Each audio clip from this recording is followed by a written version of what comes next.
My name is Mark Lythgoe. I'm the Director of the Centre for Advanced Biomedical Imaging here at UCL.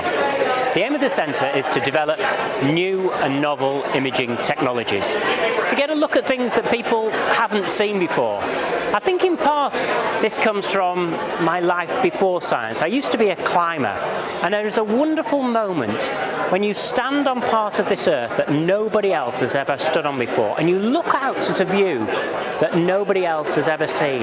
And that's exactly the same feeling I get when someone calls me down to the scanner and goes, "Mark, you've got to see this new picture," and you're both standing there and you know that moment you're having a whole new view of the body or a condition that you've never seen before. And that's why I absolutely love imaging.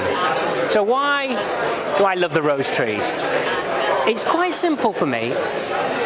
Instead of with the big funders, they can seem impersonal at times. I get a sense of family and community from the rose trees. I love it when John comes in. He knows everybody in the lab, and he gives us real advice as to what he thinks would be interesting for the rose trees, and that's hard to gauge sometimes, and you need someone to give you a bit of friendly advice sometimes and tell you, well, that's actually not in the right direction, but this is great and we'd love to see more of this and we'd really love to support it. And you can't do that unless there's a strong degree of trust and you've got a good degree of friendship, and both of those we get from the rose trees.